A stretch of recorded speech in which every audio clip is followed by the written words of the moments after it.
تبارك الذي نزل الفرقان على عبده ليكون للعالمين نذيرا.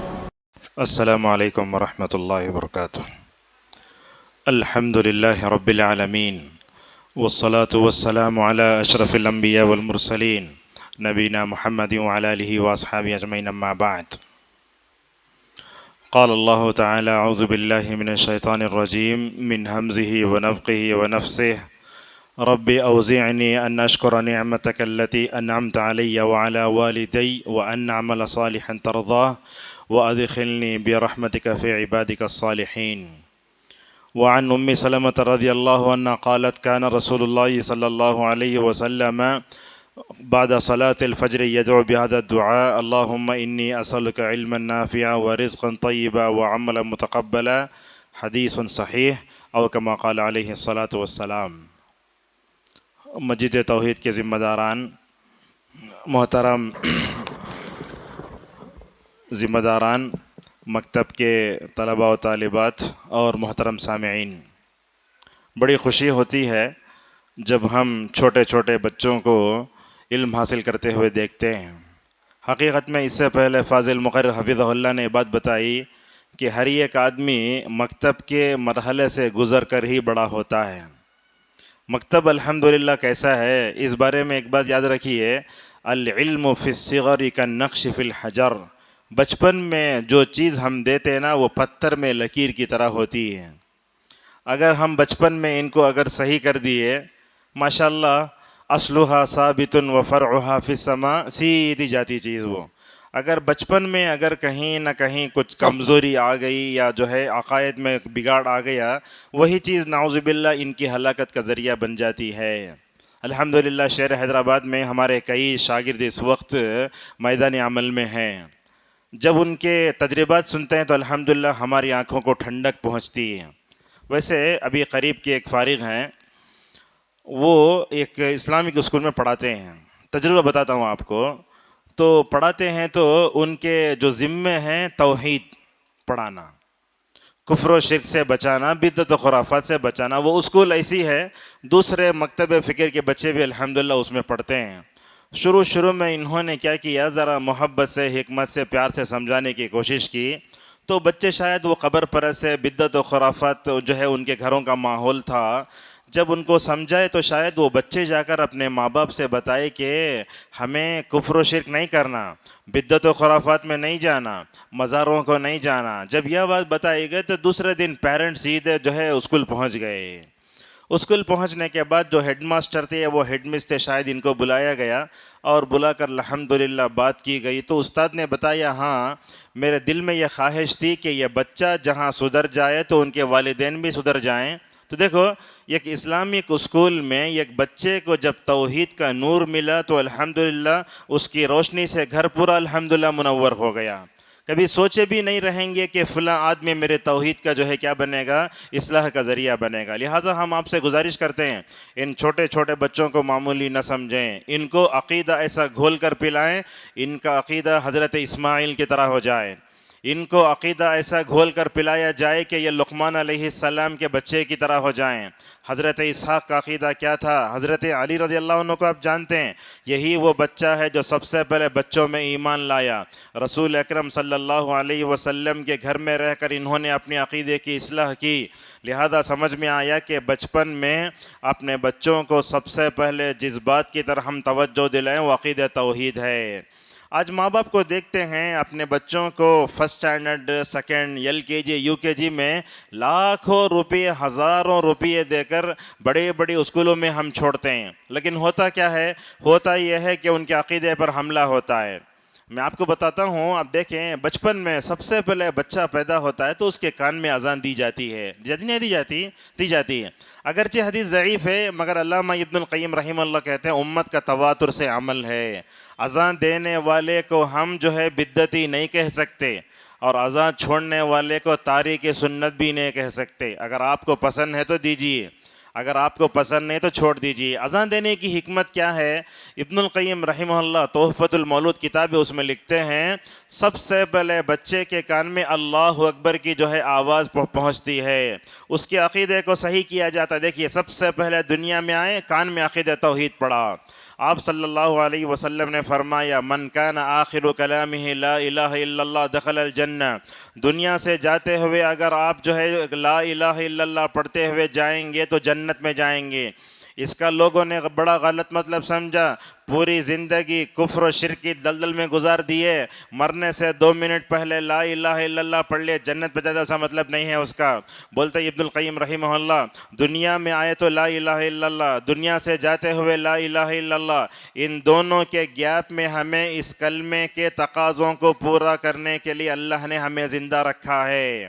اور ایک بات جانتے آپ، سبحان اللہ جب بولتے تو یہ 2 ہونٹ لگتے ہیں، الحمدللہ بولے تو دونوں ہونٹ لگتے ہیں۔ اللہ تعالیٰ کا کمال دیکھو، اللہ تعالیٰ نے اپنے کلمے کو اتنا آسان کیا۔ ابن حزم رحمہ اللہ، سلیمان رحیلی حفظہ اللہ، ان دونوں علماء کا کہنا ہے اللہ تعالیٰ نے اپنے کلمے لا الہ الا اللہ کو اتنا آسان بنایا ہے، اس کلمے کو ادا کرنے کے لیے شاید دونوں ہونٹوں کو ملانے کی ضرورت بھی نہیں پڑتی۔ آپ لوگ ذرا سب بولیے لا الہ الا اللہ۔ ہاں سب بول رہے ہیں لا الہ الا اللہ، ہونٹ نہیں لگتے، بہت بڑا کلمہ ہے یہ بات۔ جب اللہ تعالیٰ اس کلمے کو اتنا آسان کر دیا تو بچہ بھی رے کو لام بولتا پہلے، اللہ تعالیٰ اپنا کلمہ اتنا آسان کر دیا، وہ توتلاتی زبان سے بھی بولا تو بھی صحیح ہوتا وہ لا الہ الا اللہ۔ تو انشاءاللہ یہ لا الہ الا اللہ ہے نا، یہ اس کو اپنے دامن سے باندھ کر رکھیے۔ ابھی پرسوں عبد المحسن خازم حفظہ اللہ کا خطبہ ہوا ہے مدینے کا، اس میں ایک نکتہ سنا میں، وہ کیا بولتے ہیں اسلام کی بنیاد کتنی چیزوں پر ہے؟ 5۔ اسلام کے ارکان کتنے ہیں؟ 5۔ ایمان کے ارکان؟ ہاں، یہ بات ایسی ہے آپ لوگ اگر نشے میں کی حالت میں ہو تو بھی بولنا 5 اور 6، اگر رات میں 12 بجے پوچھتے ہی بولنا۔ اسلام کے ارکان کتنے ہوتے ہیں؟ 5۔ ایمان کے ارکان 6۔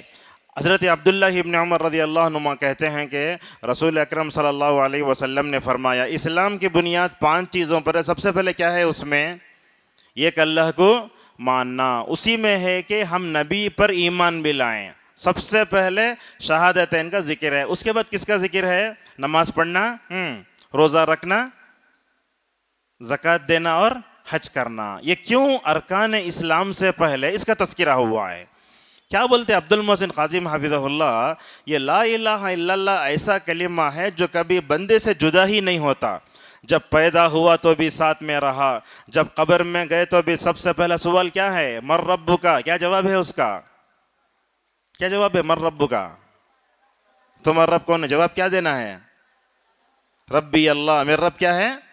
اللہ ہے۔ تو دنیا میں تو توحید، برزخ کی زندگی میں توحید، اور آخرت میں بھی یہی عقید توحید ہمارے کام آئے گا۔ تو لا الہ الا اللہ ایسی چیز ہے جو بندے سے کبھی جدا نہیں ہوتی۔ وہ نماز کو دیکھو ہر دن پڑھتے ہیں، زکوٰۃ سال میں 1 مرتبہ کر دیتے، اور جو رمضان کے روزے آتے سال بھر میں 1 مرتبہ رکھتے کرتے، اور حج جو ہے الحمدللہ یہ کا مطلب کیا ہے؟ مالدار انسان پر پوری عمر میں 1 مرتبہ فرض ہے۔ اگر آپ کا عقیدہ صحیح نماز قبول ہوتی، اگر آپ کا عقیدہ صحیح روزے صحیح۔ لہذا رمضان میں داخل ہونے سے پہلے اپنے عقیدوں کو درست کر لو، کفر و شرک بدعت و خرافات سے اپنے دامن کو بچاؤ، اور جو ہے جس کا عقیدہ صحیح اس کے روزے صحیح، جس کا عقیدہ صحیح اس کی زکوٰۃ صحیح، جس کا عقیدہ صحیح اس کا حج بھی قبول ہوتا ہے۔ اب جانتے ہیں ایک بندہ جب حج کرنے جاتا ہے، عمرہ کرنے جاتا ہے، کہاں جاتا ہے؟ مکہ جاتے ہیں۔ مکہ کیا ہے؟ مکہ توحید کا مرکز ہے۔ وہاں جانے کے بعد اگر کسی کا عقیدہ توحید نہیں بدلا، دنیا کی کوئی ایسی جگہ جہاں نہیں ہے جہاں عقیدہ توحید نہ بدلتا ہو۔ ذرا یاد کرو جب بندہ 2 چادریں پہن کر میقات سے گزرتا ہے، مقام وہ حجر اسود کے قریب ہوتا ہے، جانتے ہیں نا حجر اسود؟ اللہ کی نبی صلی اللہ علیہ وسلم نے اس پتھر کے بارے میں فرمایا جب یہ جنت سے اترا تھا تو دودھ سے زیادہ سفید تھا، کہا سودت ہو خطایا بنی آدم، آدم کے بیٹوں کے گناہ نے اس کو کالا کر دیا ہے۔ جب یہ ایک سفید پتھر دودھ زیادہ سفید تھا، ہم جب گناہ کرتے تو گناہ کا اثر کس پہ ہوا؟ پتھر پہ ہو گیا، وہ پتھر پورا کالا ہو گیا۔ لہٰذا حضرت عمر رضی اللہ عنہ کو آپ جانتے کیسے تھے وہ جاہلیت میں، بتوں کے سامنے جھکتے تھے، مسلمانوں کے دشمن تھے۔ جب وہ مسلمان ہوئے، دیکھو مسلمان ہوئے، حجر اسود کے قریب پہنچتے ہیں، کیسی عقید توحید ہے دیکھو، جیسے ہی حجر اسود کے قریب ہوئے بوسہ دینے کے لیے تو حجر اسود سے بات کرتے ہیں، کہتے ہیں یا حجر انک لا تنفع ولا تضر ولولا انی رسول اللہ صلی اللہ علیہ وسلم رأیتک یقبلک ما قبلتک. بولے اے حجر اسود ذرا کان کھول کر سن لے، تو نفع بھی دیتا نہیں نقصان بھی دیتا نہیں. یہ عقید توحید کی پختگی. اور بولے اگر میں رسول اللہ تجھے بوسہ دیتے ہوئے نہ دیکھتا تو کبھی تجھے بوسہ نہیں دیتا. لہٰذا کعبۃ اللہ کے علاوہ کسی اور کا طواف کرنا جائز نہیں ہے. حجر اسود کے علاوہ آستانوں، خانقاہوں، جھاڑوں، گندے پانی میں جا کے شفا کے لیے نہانا یہ بھی ہماری شریعت میں صحیح نہیں ہے. لہٰذا عقید توحید بہت اہم ہے، اور یہی وہ عقید توحید ہے جس کا جام بچپن سے ہمیں پلانا چاہیے. آپ جانتے ہیں قرآن کریم میں اللہ تبارک و تعالیٰ نے حضرت ابراہیم کا تذکرہ فرمایا، حضرت یعقوب کا تذکرہ فرمایا. ہم میں سے اگر کوئی دنیا سے جا رہا ہو تو وہ اپنے بیوی بچوں کو کیا بولے گا؟ کیا بولے گا یہ دکان تمہارے واسطے، یہ اپارٹمنٹ تمہارے واسطے، اکاؤنٹ میں پیسے ہی تھے. لیکن نہیں، ماں باپ اپنے بچوں کے لیے سب سے بہترین اگر کوئی چیز چھوڑتے تو عقید توحید ہے. دنیا سے جا رہے ابراہیم علیہ السلام، دنیا سے جا رہے یعقوب علیہ السلام، اپنے بچوں کو بلا کر پوچھتے ہیں اے میرے بیٹو تم میرے بعد کس کی عبادت کرو گے؟ بیٹے بولتے اے ابا جان تمہارا جو معبود برحق ہے ہمارا وہ معبود برحق ہے. ان کے ابراہیم اور حضرت یعقوب علیہ السلام کے دلوں کو کتنا سکون ملا ہوگا جب انہوں نے اپنے بچوں کی عقید توحید کے لیے کعبۃ اللہ میں حضرت ہاجر اور اسماعیل کو چھوڑا، دعائیں کرنے لگے. ہندوستانی ماحول میں اس وقت ہم کو اپنی نسلوں کے عقیدے کی حفاظت کرنا بہت ضروری ہے، اور یہ دعا بار بار اپنے بچوں کو پڑھاؤ. اللہ تعالیٰ فرماتا ہے سورہ ابراہیم میں وَجْنُبْنِي وَبَنِيَّ أَن نَعْبُدَ الْأَصْنَامَ، اے اللہ تو مجھے اور میرے بچوں کو بتوں کی عبادت سے بچا لے. حضرت نوح علیہ السلام کے بارے میں آتا ہے دنیا سے جانے لگے تو بولے اے میرے بیٹو یاد رکھو سبحان اللہ پڑھتے رہو، لا الہ الا اللہ پڑھتے رہو، اور میں تم کو دنیا سے جاتے ہوئے شرک اور شرک سے اور تکبر سے رو کے رکھتا ہوں. یہاں جتنے طلبہ پڑھتے ہیں انشاءاللہ عقید توحید ان کا پرفیکٹ ہوگا، مگر یاد رکھیے ان کے عقید توحید پر ثبات قدمی کے لیے ہمیں دعا بھی کرنا چاہیے. جیسے بولتے نا ماں باپ کی دعا قبول ہوتی ہے، اسی طریقے سے اساتذہ روحانی والدین ہوتی ان کو بھی چاہیے کہ وہ اپنے بچوں کے حق میں مکمل طور پر دعا کرے. دعا کیا کرنا؟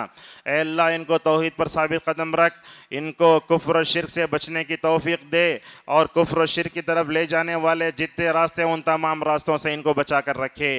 ایک دو باتیں مکتب کے تعلق سے بولنا چاہتا ہوں. جس مسجد میں مکتب ہے وہ حقیقی طور پر وہی مسجد ہوتی ہے.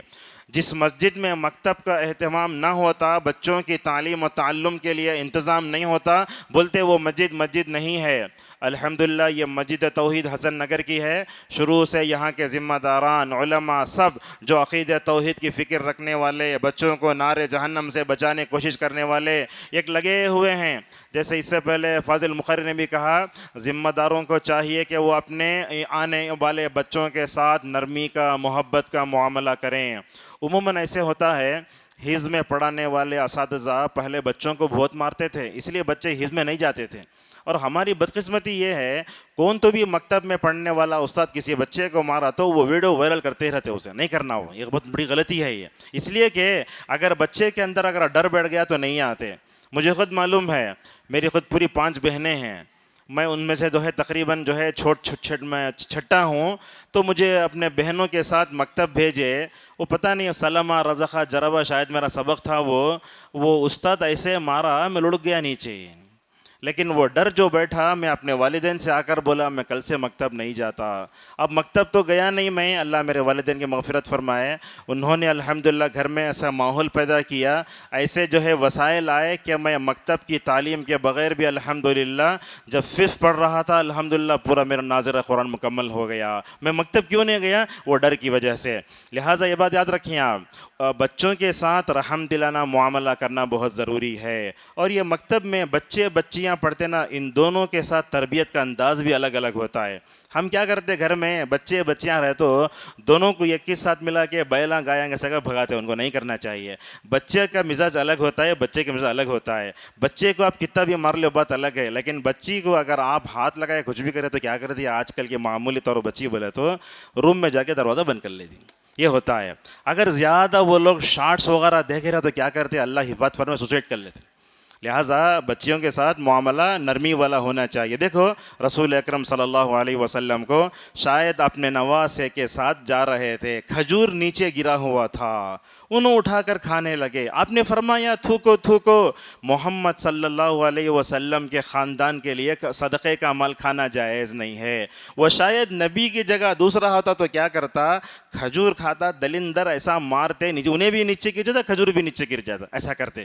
لہٰذا سختی جو ہوتی نا وہ اچھی نہیں ہوتی. آج کل کے حساب میں بھی آپ دیکھیں بچوں پر ہاتھ نہیں اٹھانا بولتے, وہ ایک اعتبار سے حدیث کے اعتبار سے صحیح ہے. وہ کیوں؟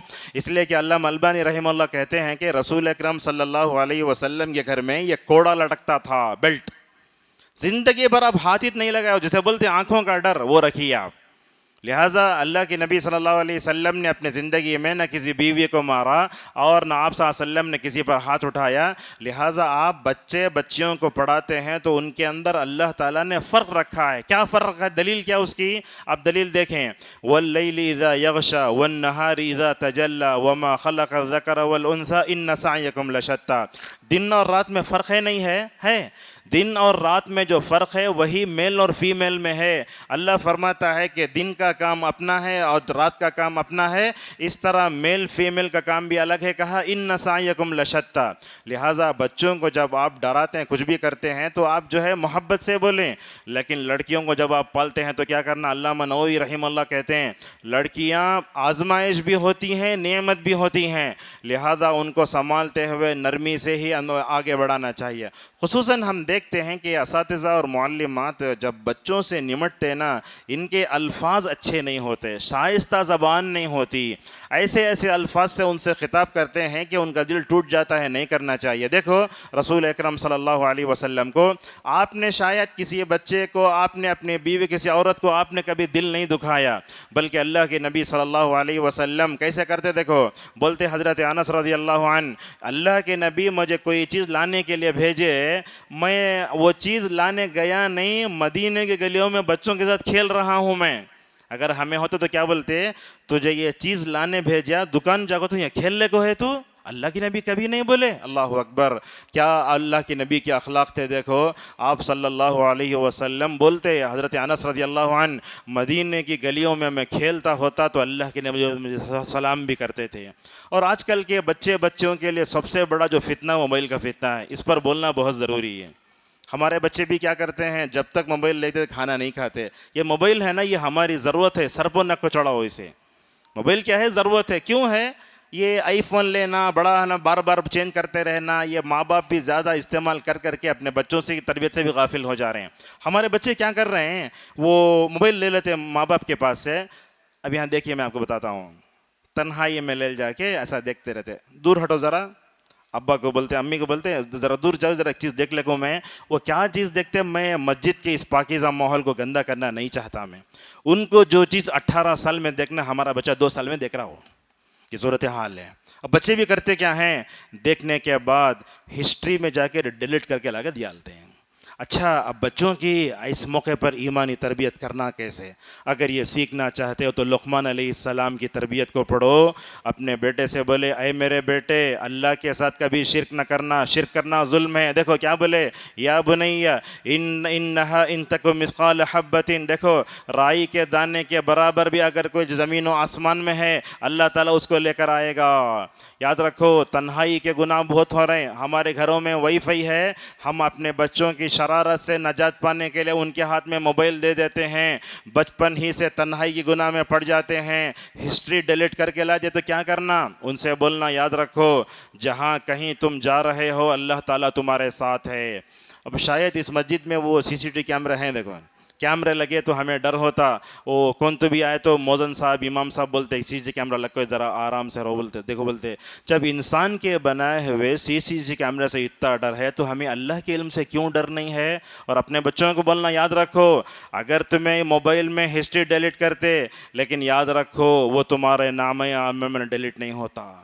اللہ کے پاس باقی رہتا ہو، اللہ کے پاس باقی رہے گا. ہم جو بھی کام کرتے ہیں یہ ہماری جو ہے کیا ہے، یہ نجات کے لیے ہے. لہٰذا موبائل وغیرہ کے لیے خواہ مطلب کیا ہے اس کو خیر میں استعمال کرنا ہو تو اس پہ عمل کیجیے. آپ اپنے بچوں کو کیا سکھاؤ؟ قرآن سکھاؤ، اپنے بچوں کو دعائیں سکھاؤ. اب ہمارے لوگ زیادہ اگر مطلب دیندار رہے تو عبد الباری کا اٹھا کے دے دیتے ہیں بس، اس کے علاوہ تو کیا بھی نہیں آتا.